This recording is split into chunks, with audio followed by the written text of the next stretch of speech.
Hello, everyone. We are looking at determinant exercise 1, our chapter from phase 5. And this is question number 45. Again, using the property, and we have to show this.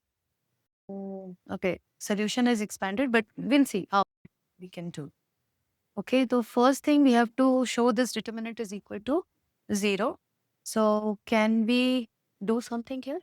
So, R2 minus R3.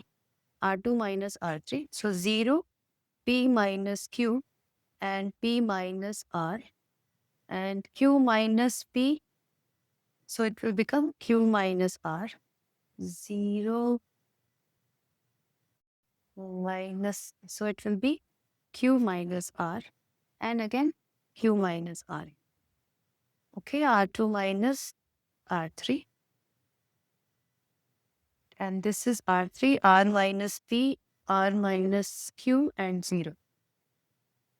Can we do also R1 minus R3? So 0 minus this. So this will become P minus R, P minus Q. So P minus R, and P minus R, P minus R. Okay.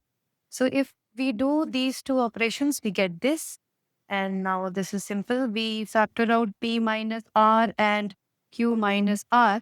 Then this determinant reduces to 1, 1, 1, 1, 1, 1. And R minus P, R minus Q, 0. And by the property of the determinant, if any two row or any two column have identical element, the determinant value becomes equal to 0. So this is how we can do without actually. Okay, thank you.